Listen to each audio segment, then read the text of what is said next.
Notes on this. Today we're talking about parallelism or parallel structure. It's kind of the same thing. What does it mean to be parallel? Like this, not this. Alongside without touching. Right. Okay, you got two lines that go along and they don't touch. They are parallel to one another. Like, Okay? like a railroad track. Like railroad tracks.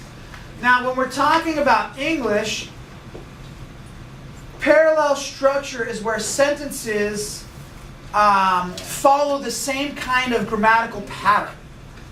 So we're going to look at a couple of examples today about what that's like. So the first example I want you to write down from former President John F. Kennedy, and he said, "My fellow Americans, ask not what your country can do for you, ask what you can do for your country." So please copy that down.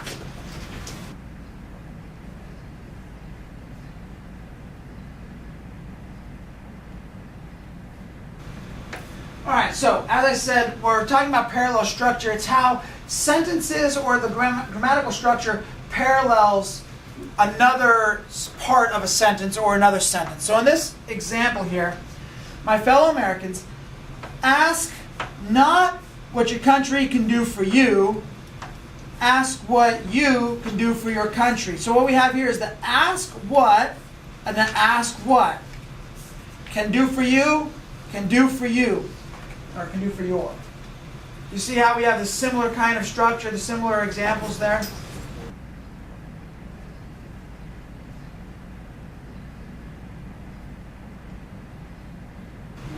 Similar words in a similar sentence in a similar place. Ask not what your country can do for you, comma. Ask what you can do for your country. And we switch country. Okay, country is in the front and you are in the back, whereas here, you are in the front and country is in the back. So we just flip-flopped their location, right? All right, here's another example. This one you might have seen before, okay? It's actually from the Bible. "Blessed are the poor in spirit, for theirs is the kingdom of heaven. Blessed are those who mourn, for they will be comforted. Blessed are the meek, for they will inherit the earth." We have the blessed are, for theirs is. Blessed are, for they will. Blessed are, for they will.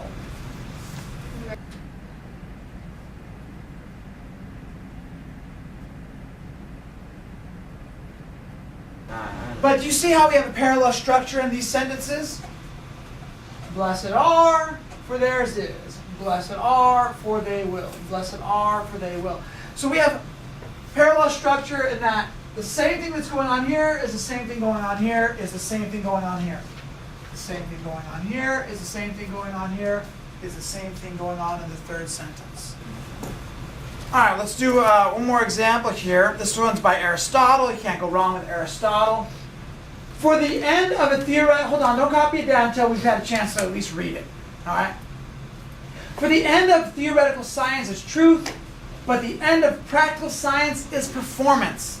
So, the structure we have here is the end of a science is, the end of a science is. So we have the same kind of words and the same kind of structure. All we have here is theoretical, practical, and then is truth and is performance. So the end of theoretical science is truth, the end of practical science is performance.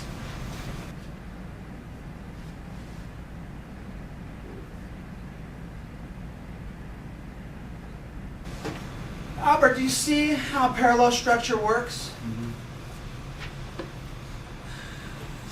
Cynthia, does this parallel structure make sense to you? Sort of. How you have to have the similar kind of sentences and the similar kind of words to make the sentences parallel to each other? Right, where you're trying to make something that's similar. Right. The sentences are different. Each one of these has a different sentence, right? Each part becomes different. The end of a different science is.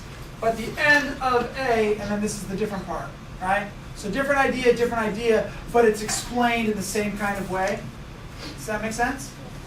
Okay. Syrup Pop, do you see how parallelism is working here?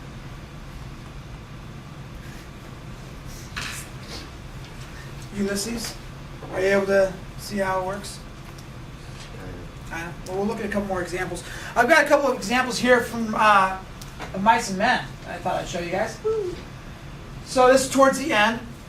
He put the pup under his coat, and he crept to the barn wall and peered out between the cracks. This is his dead puppy, right? This is at the end, towards the horseshoe game. And then he crept around the end of the last manger and disappeared. So what's the parallel structure in this example? Can you zoom in a little? On leave. Crept, right? He crept to the barn. He crept around the end of the manger. All right, the crept and the crept helps to make this parallel structure. And then here's another example, which I think is probably a little bit better. Even the clang of the pitched shoes, even the voices of the men in the game seemed to grow more quiet.